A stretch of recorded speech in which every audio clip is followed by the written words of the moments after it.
All right. Well, here we are.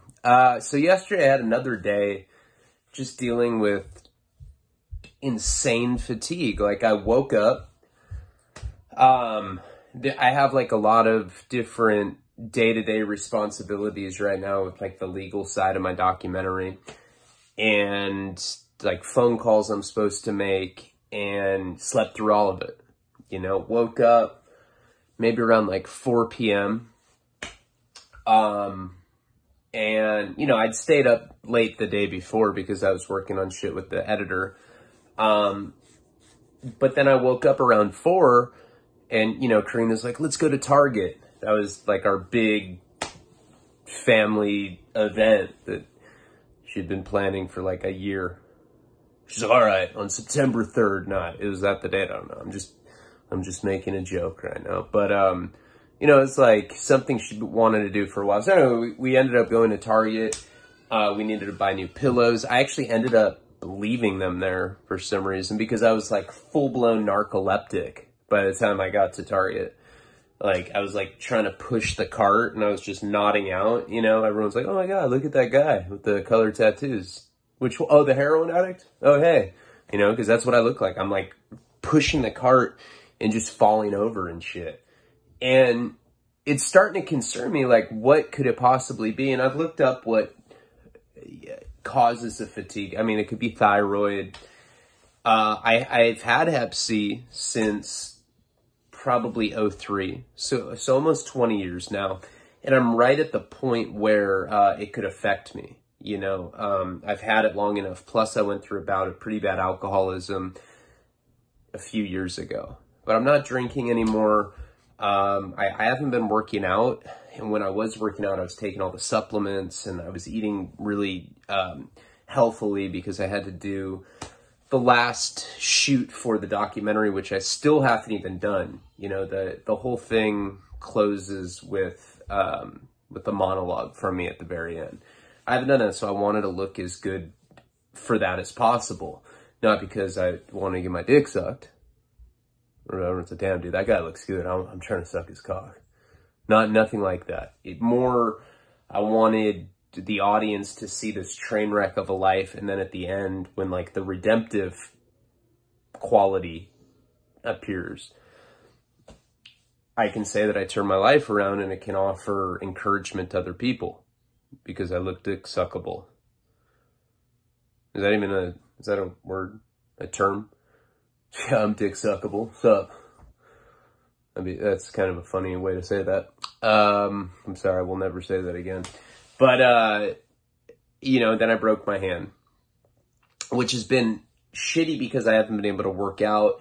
And I think that fucked my schedule up.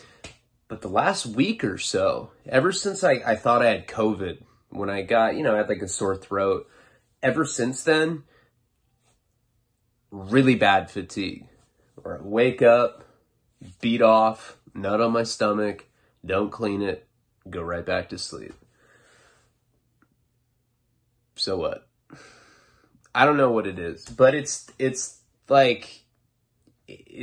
pretty severe fatigue, and I'm not sure what it is. So I'm sorry that, when people wake up and there's not a video, I'm trying to get more into structure, but this first week of storytelling for Patreon is always going to be new storylines that I'm introducing or whatever, so that all the tiers get hooked up, so everybody gets exclusive stuff. And then, there's more exclusive videos as the month goes on, but it starts going to the higher tiers. So I did the psychedelic one. I was really tired when I did that story, and I felt like, there's certain times where you're more creative than others. And I'm not saying that storytelling necessarily has to be creative, because I'm reflecting and recounting on stuff that I've actually been through. But there is a certain degree of creativity that goes into it, because it's how I frame the story. And like sometimes when I'm on, I do a lot better than when I'm not sitting on a plunger. That's what I'm doing right now. This looks like a seat. There's just a fucking wooden plunger. No pants on. I'm just sitting on it. So I found that like early in the morning, like that, like how I did that video. It's like 6 in the morning. It's hard for me, like I started crashing by the end of the video, and I didn't look at comments. I didn't see how people responded to it because I'm just too much of a sensitive little bitch where people say negative stuff and it affects me, and it shouldn't, you know? It's like, you're not funny anymore. Your stories suck now, or whatever. It makes me not want to fucking do it again the next day. And that's not fair for, you know, I'm looking at 3 or 4 negative comments. All the positive ones I'm just ignoring because I think that's just the nature of being a bitch. You know what I mean? That's the nature of being sensitive. You know, I'm joking. I don't think I'm a bitch, but I am a sensitive guy. I mean, that's why I use drugs in the first place. My dad yelled at me. I nod out. My mom yelled at me, I'm going to smoke crack. That's really kind of how it is, right? And then when I hear stuff that people say, it really bothers me. Like today I got a comment on YouTube. I never fucking check them, right? I don't even know why. I think I was like watching the news or something. I don't know what I was doing, but somehow a comment came up. Someone's like, you know, when you referred to Johnny Depp as Johnny, that's when you lost me, you pretentious fuck. And it's like, dude, I'm friends with him. I've talked to the guy on the phone. I've been to his house, planning on going out to Europe to stay with him while we write this other movie. I think I can call him by his first name. Like, it's odd that people say stuff like that, even though you have to take all that shit with a grain of salt. And you really have to think, if somebody's mad because I'm calling a famous person by their first name, that has probably more to do with them than it does to me. And I clicked on this person's name. You know what's really funny about the whole thing is the guy is putting up stories, just like I do. And he only started doing it a couple weeks ago. He has like 10 views or whatever. And I commented back and I'm like, look, man, like, if you just had humility and you weren't like projecting your own jealousies and shit, I'd help you. I'm all about helping other people, you know? I just hate when people attack me for like such dumb stuff that shouldn't matter to me, you know? And I'm sure there's always, don't read the comments, don't let it affect you. It's easy to say when it's not happening to you. And yes, it's something simple, but you know, it's just like, wow, like I don't want to be looked at like that. Like I'm like some show off or whatever. You know, the fact of the matter is I've been through quite a lot. You know, I was addicted to drugs. I've been to prison multiple times, and I've still turned it around, and I made something of myself. And I don't think that being proud of that is necessarily a bad thing. You know, what am I supposed to do? Be all quiet? Be like a fucking serial killer and just record videos, and I'm just like, for like 40 minutes, and then I go, like, comment, subscribe. Palabra. You know, I can't do that. I gotta be like, I talked to Johnny today. He said hi. And I don't even know what the fuck the guy's talking about, but he's like, you show your new car, you show your house. Blah, blah, blah. I'm like, I've never shown either of that stuff on YouTube. And, you know, I should be proud that I have shit that I've done for myself. You know, like I made the opportunities myself. There's nothing wrong with being proud of that. I'm sorry, this is going on and on and on. So this series will be Juvenile Delinquency, which is a series that I was in the middle a long time ago. I think that it's right around the time that I'd relapsed and I just kind of given up on the series line or whatever. But some really crazy shit went down when I was back in that period. And so I don't remember where we had left off. So if there's, you know, I mean, we're talking like 8 or 9 months ago, you probably don't remember. So if there's some overlap or whatever, you know, as usual, I apologize for that. But there is some good stuff in this series. And yeah, we'll finish off the other series and the prison stuff. We'll get back to that. But it's what I like to do the first week of the month. I think it's a good setup and I think it's a good model. So without further ado, let's get into Juvenile Delinquency. I don't even know what number we're on, but I guess a good place to start would be, you know, when I was 16, you know, I got into cocaine. This is after I'd been sent away. So I got sent away from, to Idaho and to Utah. I got sent to those youth places. Remember losing your yeets? Everyone's like, that's funny. Slang for butt fucking. That's, anytime anything butt fucking related, it seems to strike chords with people. Butt fucking's funny. Like farting's funny. I think anything. Okay, anyway, I don't know what farting and butt fucking have to do with each other. But after I'd gotten into cocaine, that's when my drug addiction really got bad. That's when I was 16. I was a sophomore in high school. And at the time, my parents would leave these savings bonds because like all my extended relatives would give savings bonds to me for my birthday. Oh, here's $300 for your college education. Here's $700, but it was always in savings bonds. It was crazy. They acted like I was some Superman villain or something. They're like, here's these bonds. I'm just like, fuck yeah. Like I have these stacks of these crazy savings bonds that could accrue interest and shit. I don't know why they didn't just give me money. I guess because they do, there is interest involved. I think maybe like, what if it goes the other way though? Can it? I don't even know how savings bonds work. But at a certain point, I discovered that I was able to go into their room. And back then, this is before I'd done that like crazy Mission Impossible thing where I'd like crawled in the attic and broken a hole in the closet and, stolen like $80,000 worth of savings bonds. This is before then. Back then, in this time, I was 16. And they would just leave them in various drawers in their room. So when I got addicted to cocaine's expensive. Back then, this is in the year 2001, right around 9/11, like right, I think right after is when I had gotten into it. So that happened September 11th, 2001. And for a while post 9/11, cocaine was still very good in the US and the quality has gone down substantially. We've talked about it a lot of times. Cocaine on a commercial market in California, in Southern California at that time, cocaine was going for about $40 a gram, and 8-ball was about $100. There are periods in my life where I got 8-balls for $70, $80. Sometimes $120 was like a common price for 8-balls, but real cocaine is much more expensive than that. You're talking about like $300 for an 8-ball. That's the stuff that celebrities use. Like movie stars when they're like, snorting coke and getting their dick sucked by brunette playmates that don't even talk. Just like dick-sucking robots. Like, you're famous. They're snorting like $300 8-balls.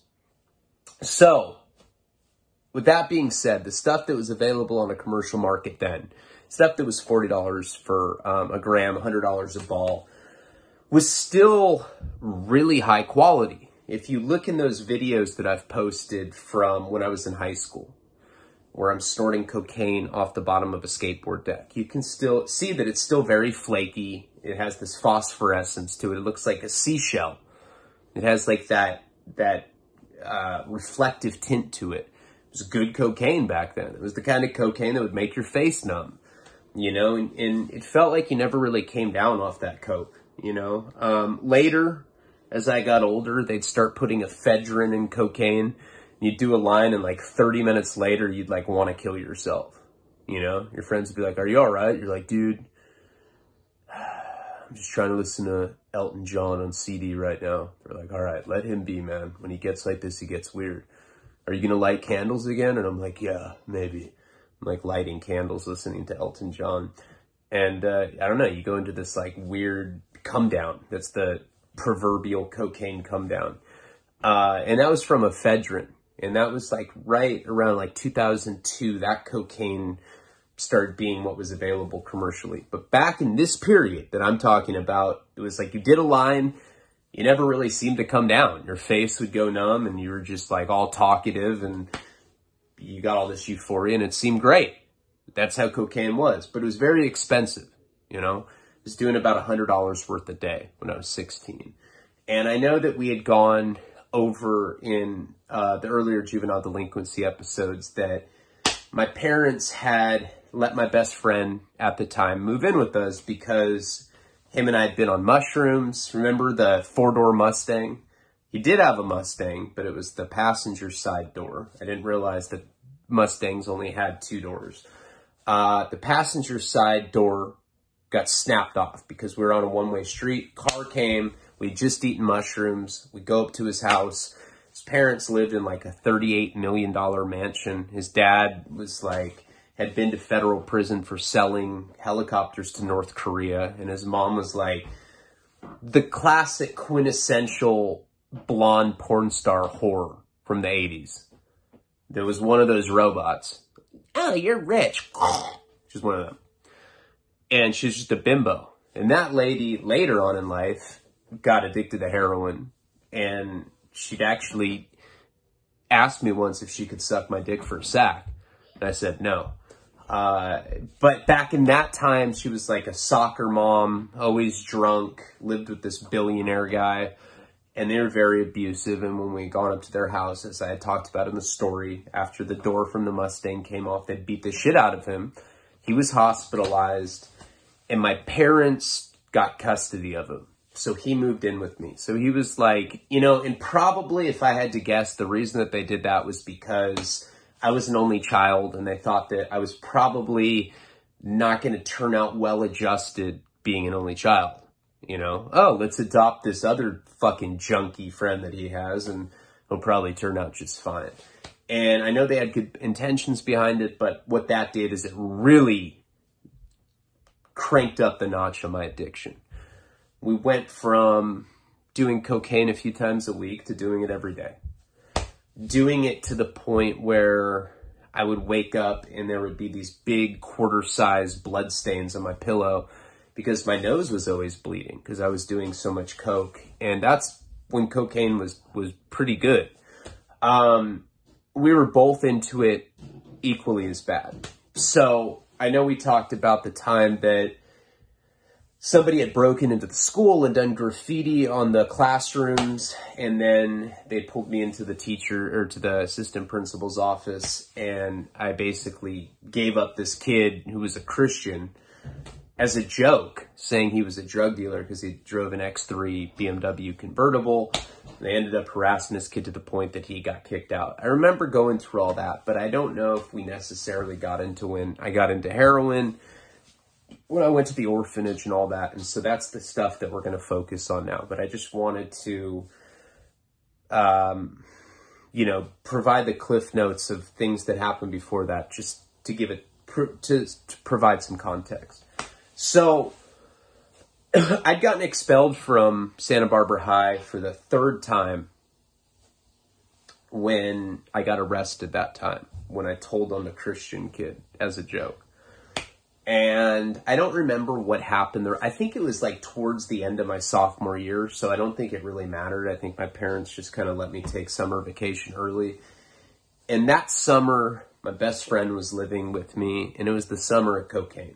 You know, we both worked at a telemarketing place selling LA Time newspapers, you know, and back then even I had the gift of the gab and I was a fucking telemarketing superstar. I was 16 and I used to sell like 10 or 12 newspapers a day. And I remember like, you know, pretty quickly after being there, they put me in a managerial position. My buddy was working there with me for a little bit and it was cool. You know, it was like I was 16 and I was actually managing people. And, but my cocaine addiction was just, was going up like pretty severely. And I was stealing all this money from the savings bonds, but I was also working there. I don't remember why. I think it's just to appease my parents. I think they basically just wanted me to have a job. And, you know, it was crazy. Like, I mean, there was a couple times where one of the other managers there, she was like, her name was Julia, and she was like 25. I was 16. I was a child. And sometimes she'd give me rides home from work, and I ended up sleeping with her a few times. And then she was that much older than me. Doing cocaine with her, fucking her. She was like out of college. She seemed like an old lady to me at the time. I was like, hey, when are you going to get Social Security? And she's like, that's not funny. I'm a child still. I'm like, dude, you're 25. I'm a child. You're breaking the law, bitch. She's like, oh my God, I'm never doing this again. And then like a few days later, she'd be like, do you have a bump? And I'd be like, yeah. And she's like, okay, I'll give you a ride home. And then, so that's kind of stuff was going on. As we got ready to go into high school for my junior year, I wasn't into heroin yet. Nobody was. It was just something that people weren't really doing. And I'm pretty sure that I described the first time that I'd done it. So I'll just glide over that. If I haven't, we can come back to that at a different time. But basically what ended up happening, just the cliff notes, so that we can get to like the actual core of the story.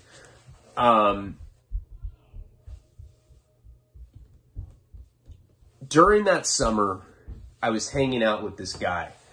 I talked about him recently. His name was, let's just call him Lopes. Don't ask me why, that's just what I'm naming him. But this guy Lopes, he was the guy from the story the other day where I was talking about when, I think it was on a China video. So for those of you that aren't in that tier, I had this friend, he had a Mercedes Benz. He was a perverted, weird guy. And he was all about girls and pussy. That's all he ever talked about. He ended up becoming like some hardcore, like bondage gay guy. Like you'd see in like Pulp Fiction, like Bring Out the Gimp. Like he'd like wear a rubber ball and shit. This is after we got out of high school. But he was one of my closest friends back then. And we were really into gambling. We all had fake IDs and we'd go up to the Indian casino. I'd gamble with him. We'd snort cocaine. It was like me, him, the guy that was living with me. And he told us about this other guy named Orlando. Now, Orlando went on to be a pretty well-known musician, He changed his name, and I don't want to say what his professional name is now, but he works with Wu-Tang Clan, and he's a singer, but he was on The Voice. He's like headlined Coachella. He's had a fairly successful career since then. And this guy Lopes that had the Mercedes-Benz, the pervert guy that ended up being a hardcore gay dude when he got older, which whatever. That's cool, Nothing against him being gay, but it's odd because he was such like a dude that was obsessed with girls back in high school, and he ended up being this like, not only just a regular gay dude, like wears bondage clothes and like has like an assless flap that he like opens when he like wants to get his medieval butt fuckings on or whatever he's doing. He had told me about this guy named Orlando. Orlando had moved to Santa Barbara from LA, and Lopes had basically told us that he had this friend that just moved here who had a dad that was never home. They had a nice house, and we could basically go over there and we could party whenever we wanted. It was just like one of those houses where there were no parental figures, so anything goes, Doesn't surprise me that a guy that would have ass flap, medieval butt fuck outfits later on in life would be attracted to a place like this. So he introduces me to this guy, Orlando. And Orlando was a tall guy. I don't know how to describe him. He's kind of an outcast. For some reason, I know this sounds weird, he reminded me of the Karate Kid. He was very unique, not a bad-looking guy, not even socially awkward. He was just an outcast, He'd moved to Santa Barbara from this other town. He didn't have a lot of friends, but he was into snorting blow. So Lopes introduced me to him, basically talking about this house, and that he wanted to buy cocaine from me. Now, at this point, I had stopped working at the telemarketing place, and my parents kind of got hip to the fact that I was stealing savings bonds from their room. I'm not sure how they figured that out. It was a long time ago, but they figured it out somehow. So in order for me to make ends meet, I started selling coke. So now I'm 16, summer before sophomore to junior year, and I'm selling coke, like regularly. That's how I met this guy, Orlando. So we end up going over to his house. Sure enough, his dad's not there. And it was classic. Like, he had a picture of, like, they had a painting up in on their mantle above the fireplace. They still have it to this day. I just saw this dude post something on social media. They still have this painting. And it was two dogs fucking, like a dog fucking another dog doggy style, but it was like some classic painting like that. And like the house wasn't full of like tacky stuff like that, but they just had this particular painting. And I remember that was like one of the first things that I ever noticed about this guy. Sure enough, he was into coke. I was selling it, so he becomes like a regular client of mine. But on top of him just being a client and buying cocaine from me, you know, and I'd buy an ounce, break it into grams, you know, and sell it, and I'd have some spending money, but I'd also be able to do my cocaine for free. Now we also had this house where we could party at. His dad was never home.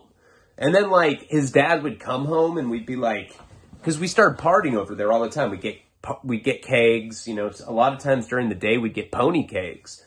And there'd be, like, kids, like, standing up on ladders with, like, a beer bong, and everybody's, like, cheering people on. His dad would just come home and he'd be like, hey, I've had a really, these guys were originally from Europe, so they had like, you know, a European accent. He'd be like, hey man, I've had a really long day. Do you guys think you can keep it down? And I'd be like, Dad, stop affecting my social life. This is normal. And like, you like see some topless girl running around, and it was wild, you know. It was like, we're pretty much acting like we were in college when we were in high school at this house, because it gave us a sense of independence. And around that time, my best friend was living at me, the guy that had the Mustang. Even though the door got knocked off, it ended up getting fixed, and he still had a car. I didn't have a car yet for some reason. So our whole life was staying at my parents' house. We lived there, have girls come over there late night. And then a lot of times when we wanted to party, like on a Wednesday night, we go to Orlando's house. It's like 5 minutes from my parents' house. And this dude that was living with me, I don't even want to say his name. We'll call him Poppius. There's a reason I call him that, but we'll get to that later. That's his name, this guy that lived with me, my best friend. His name was Poppius. He started going over there and hanging out with Orlando too. You know, sometimes we weren't together. Sometimes I'd be at home or whatever. One particular night, I get a phone call, probably like 2 or 3 in the morning. And it's Poppius. He had left and he'd gone over to Orlando's house. And he said that they were there, and they were there with some older girls, some girls that were in the local community college. And the girls wanted some guys to come over. Orlando showed them the high school yearbook. They looked through photos, and they picked out which guys they wanted to fuck. These were college girls, predatory college girls that wanted to fuck high school boys. Whatever. I mean, these girls were probably like, I don't know, 21 or like 17 at the time. And I was one of the guys that they picked out. So I get this call, and they're like, hey, one of the girls here, her name is Jill. She wants to fuck you. If you can come down here right now, you'll have sex. And I was like, say no more. And I like went right down there. I met this girl, and she was brunette, probably had the biggest boobs I'd seen because she was 21, you know. It was like, you know, it was like actually being with an adult. Even though I'd been sleeping with that girl at the telemarketing place, this girl like looked like a grown woman, and she wanted to fuck me. Like, I literally went to his house, and she's just like, come on, let's go. I'm gonna fuck you in the other room. I was like, oh, all right. And I went, and we had sex. And we started dating right after that. And she knew that I was a junior in high school, and she didn't even care. So she became my girlfriend. And her dad was a Hell's Angel. And they were selling a lot of cocaine. She was selling coke for him, but he was like a real coke dealer. Like, I'd go over to their house, and they lived in the college town, Isla Vista. And I was like 17, so I was used to seeing like ounces. Maybe I'd see a couple ounces at a time. And I always used to think that was like hardcore, you know? I felt like I was watching Dateline or something. They'd be like, this is an ounce. I'd be like, oh my God, you know? I thought it was just really crazy. But I'd go to her dad's house, and they'd be putting 4 kilos on the table, like huge bricks of cocaine. And I remember it was mind-blowing to see that much at the time. He took a liking to me right away, and I explained that I was already selling coke, that I was getting ounces. So now he was giving me quarter pounds, while I was in high school. And that changed the game for me significantly. I think back then I was getting an ounce for like $800, $900, and he would give me 4 of them for $1,800 on credit. So that would mean that each ounce I was getting was $450. And I started making like real money. Now, as I'm making money, the school year starts, and now I have like this pretty core group of friends. You know, I have Lopes, the guy with the Benz. I have Orlando, the guy whose dad's never home. I have my friend Papias, stays at my house, and I have my girlfriend Jill. And her best friend's name was Ashley, and she started dating Papias, the dude that was living with me, the guy whose parents had beat him up. So we had this whole thing going. And like now I'm going to high school, and I was like the coke dealer because I'm getting quarter pounds, and I'm like a junior in high school. Just because I'm living a life that's kind of like outside of, I guess, what the social norms were back then. You know, like I'm selling cocaine on that level at that age. I'm dating a girl that's in college, even though I'm only 17. I still had a relatively normal high school experience in the sense that I went to class and then I would go to keg parties on the weekend. A lot of times they were at Orlando's house. And I remember, you know, I started making pretty significant amount of money at that point. I think I was making, I don't know, like $500 or $600 cash a week. And I always had like new clothes, and I was snorting cocaine all day, every day. At one point, I was at Orlando's house. Jill was there, probably about 10 or 11 people there. And I was really jittery. I was looking out the windows. I was twacked out on coke. And she told me that I needed to calm down. She ended up giving me what she said was opium, and it was black tar heroin. She put it on foil, and she taught me how to chase the dragon. You know, with the rolled up dollar, I was smoking this heroin on tin foil, and, you know, it basically makes this sizzling black line that you follow with a rolled up dollar or a straw or whatever. And I instantly get addicted to heroin. You know, I mean, that was like a life-changing moment for me. And it's something that stuck with me the rest of my life, even though I wasn't doing it IV yet. So, now I'm addicted to heroin, and, you know, my addiction just took off pretty significantly. I wasn't selling it. I was just using it, but it was expensive. You know, a gram of heroin was $60.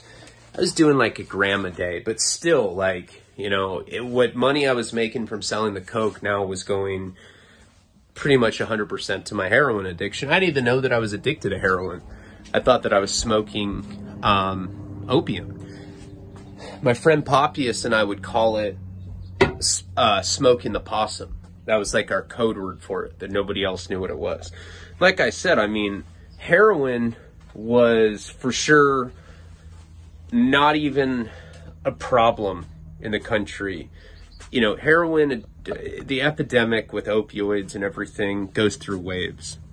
This is 2002 now, and the country really wasn't having a big problem with opiates back then. You know, it started getting worse right around the time we went to Afghanistan with all those poppy fields. I'm not saying that that's a coincidence, because that's probably exactly what was happening. As soon as we started occupying Afghanistan, they start, you know, sending huge quantities of heroin back to the United States. You know, there's a lot of evidence that supports that. Not to get too into like geopolitical theories about the drug trade, but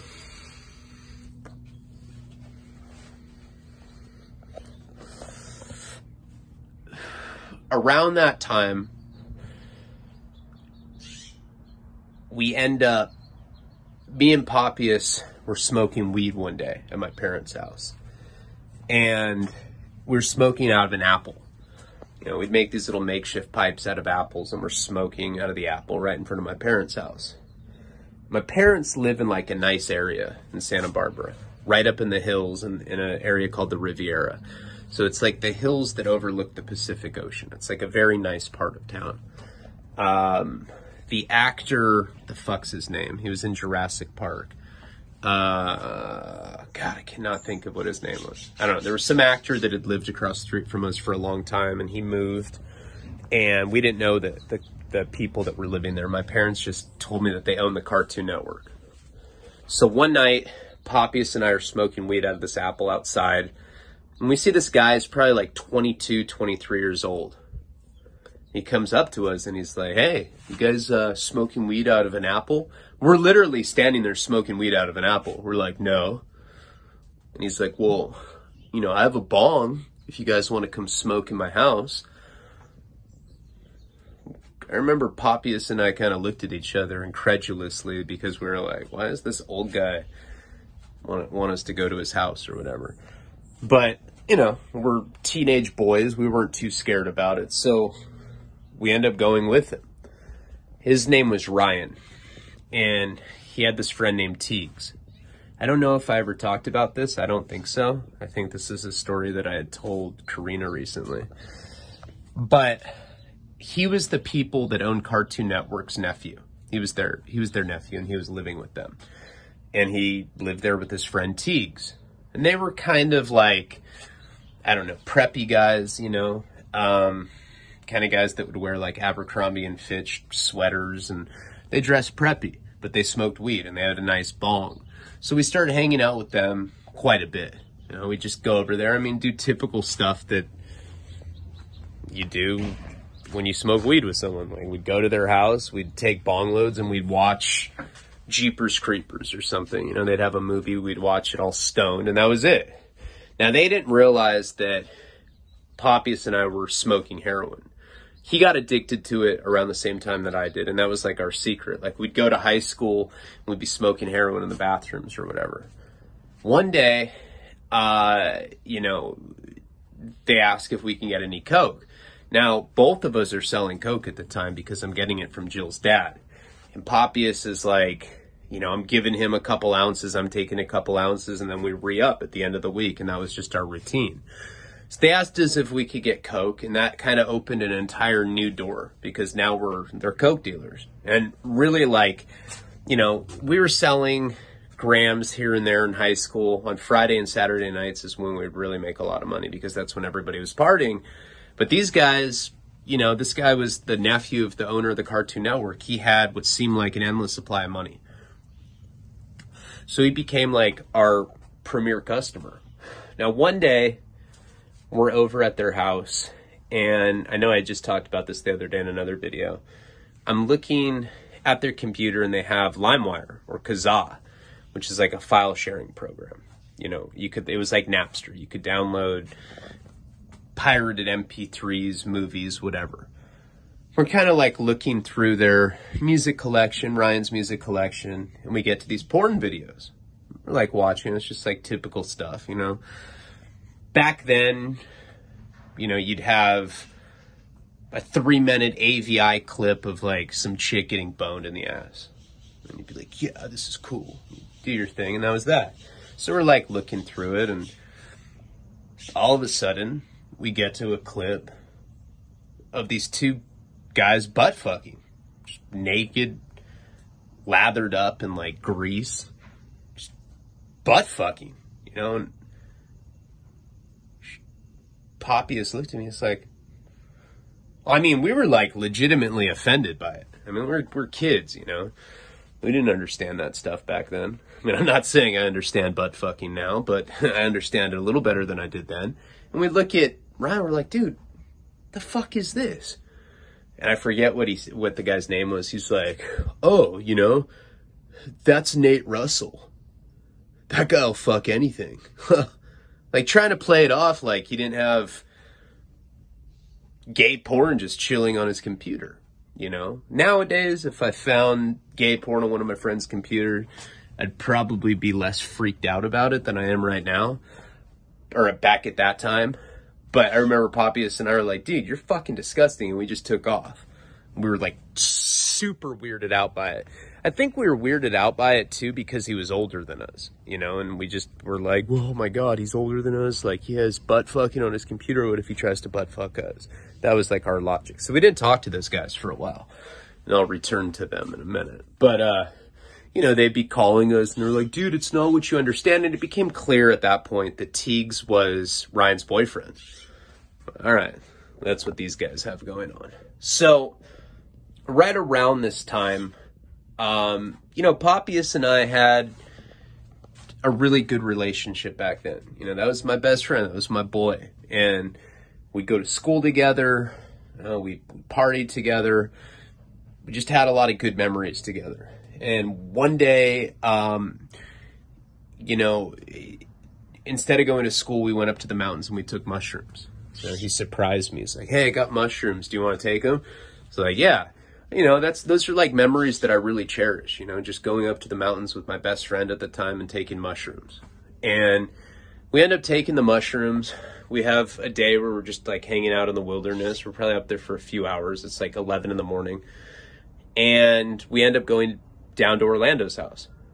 And while we're there, Papias had a cell phone and he ends up getting a call on it. And it was one of our friends, this girl, Abby. Papias and I had both slept with her at different periods in our life. Like, she was not either of our girlfriends ever, but she's a girl we both really liked. She was a friend that we'd had sex with. Like, we'd each had sex with her like one time, and we hung out with her, whatever. Her mom had died from cancer, and he gets this call because we were supposed to go to the funeral. We'd forgotten about it. We took mushrooms that day. And she was crying. And she's like, where are you guys? She really wanted us there. I mean, she considered us like some of her best friends or whatever. So we're freaking out. Now, we had like nice dress clothes that we had for this particular event. But we didn't have time to get, you know, to go back to my parents' house. We just ended up going straight from Orlando's house to this funeral while we were on mushrooms. Not sure if I told this story before, but I think I did. Like, now that I'm saying it, I think that I've already said it, so I apologize if I'm repeating myself. But we end up getting there. We're like in jeans and a t-shirt. I think I had a backwards hat on because that's what I used to wear all the time. And at a certain point, like, I mean, it's a very like somber, depressing atmosphere. Everybody's like sniffling and crying.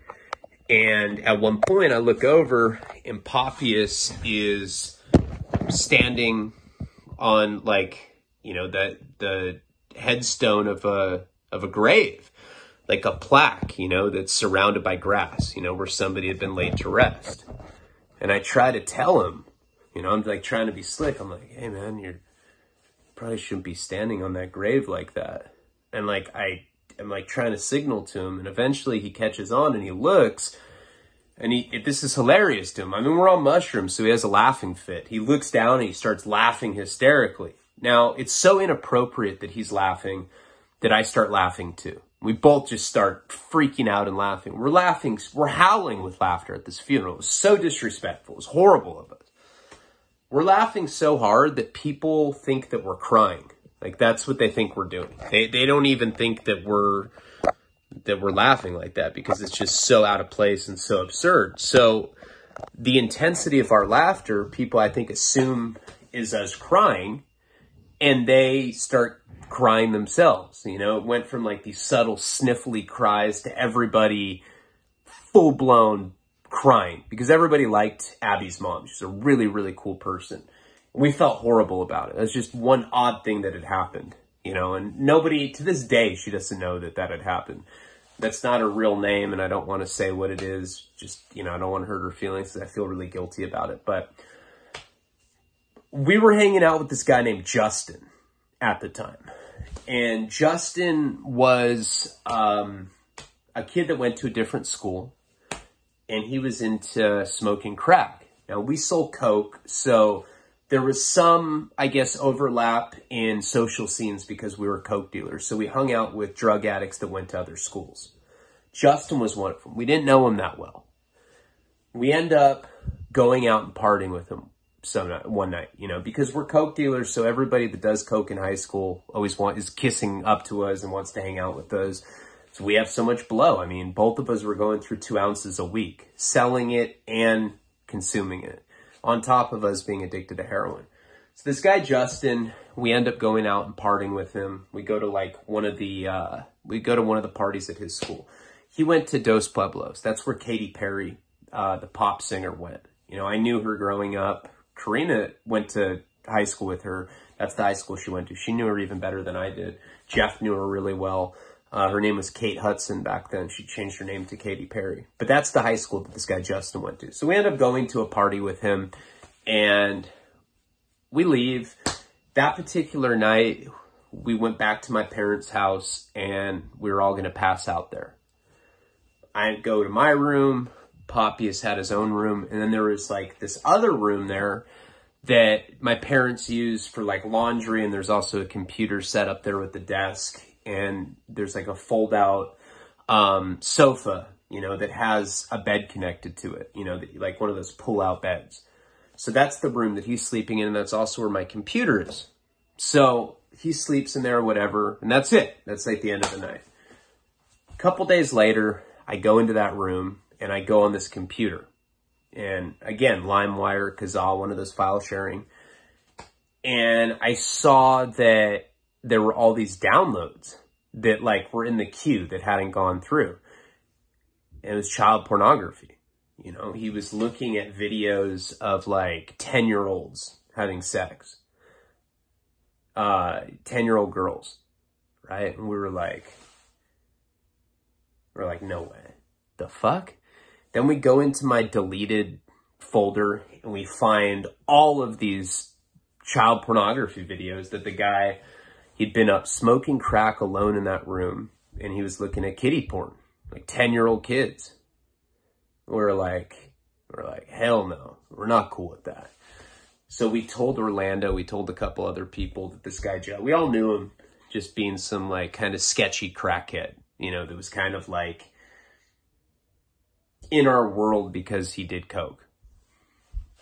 And we started talking about how the dude was looking at kiddie porn at my parents' computer, and we know that it was him for sure. The way that computer was set up, there was a guest account, and then Poppius and I both had our own accounts, and he was on the guest account, one that we never used, you know. And as much as I don't like Poppius to this day, which we'll get into later, I know he didn't do that. We knew that he did it. So we started coming up with a plan of how we were going to take this dude out. We were going to kill him. You know, we were kids, and we certainly were not cool with people that smoke crack and look at child pornography. So we started coming up with this plan to take him out, to kill him, like for real, kill him. So at the time, I'm not sure who had discovered it, but we found an abandoned mansion that was up in the hills in Santa Barbara. You know, it was, this, this house that I think was being remodeled.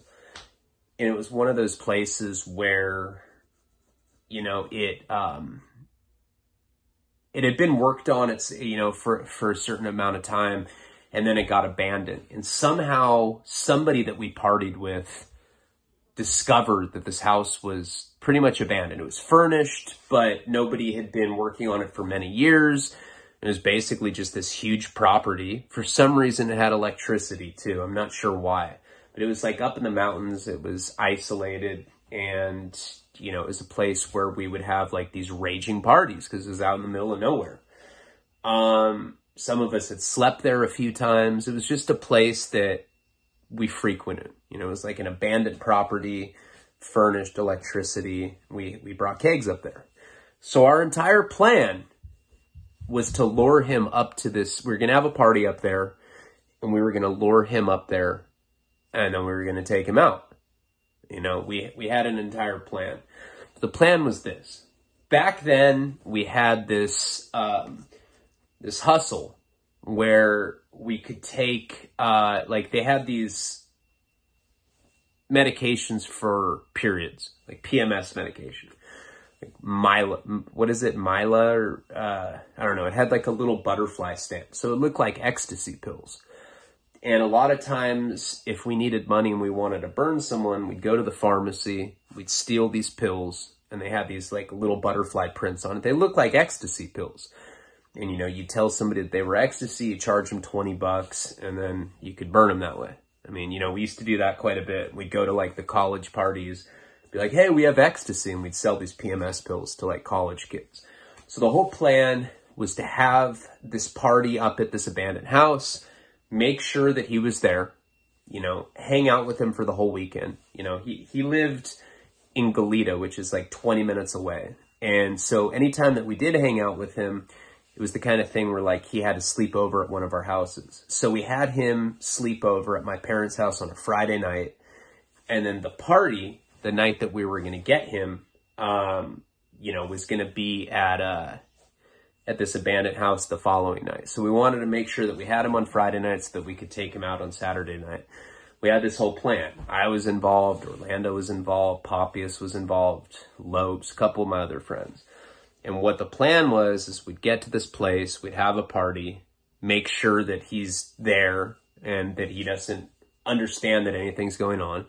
We didn't want a bunch of witnesses there. We didn't want to do it in front of people. We wanted it to be the kind of thing where we went up there and partied, and then towards the end of the night, there were going to be some girls that were going to be there that already knew that we were going to do this. I mean, pretty much anybody signs up to be on a squad to take out somebody that's into child pornography.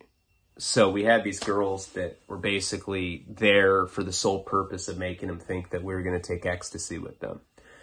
And the plan was to have this party, have it wind down, have these girls that were essentially plants stay at this party. And then, you know, once it winded down, we're going to be like, hey, let's do ecstasy. And we were going to end up giving him one of these bunk pills, you know, and like have him think that he's going to start rolling. And then we all start acting like we're rolling, and, you know, why isn't it working for me? I don't know. And I don't know why that was part of our plan, why the fake ecstasy. I can't really remember. But at that point, we were going to get like a big brick that was outside of the house. And we were going to bring him outside. Once he thought that we were all going to, oh yeah. The reason we're giving fake ecstasy is so that there was a reason, you know, to stay there. Like, hey, these girls are down to take E with us, you know? So we were all going to take these fake pills, kind of like get him relaxed, whatever, like make him think we were going to have this night. And then we were going to lure him outside. We're going to hit him with a brick in the back of the head, kill him. And then we already planned, like, we're just going to like leave his body up at this house. That was the plan, right? Have this party up there, get everybody to leave so that there's not a bunch of witnesses, pretend like we're going to take this ecstasy, and then take him out. That was the plan. So he ends up staying at my parents' house on the Friday night. The next day, we go to this house. It's Saturday night. Everything's going according to plan. You know, we're all drinking up there. Everything's going good. Party starts winding down. And then I'm like, hey, man, you want to take this ecstasy? I pull it out of like a little, you know, cellophane wrapper. And I give it to him. He takes it. I'm like, yeah, these chicks are going to take it with us. And we're all taking this fake ecstasy. And he's like, all right, cool. And so he ends up taking it. We take it with him as well. And we have this whole thing planned out, like to a T. And we will get into what happens in the next episode of Juvenile Delinquency. And the story gets fucking wild. Thank you guys for checking my stuff out. As always, I appreciate you in the Patreon universe. And we'll return to the storyline soon. Palabra.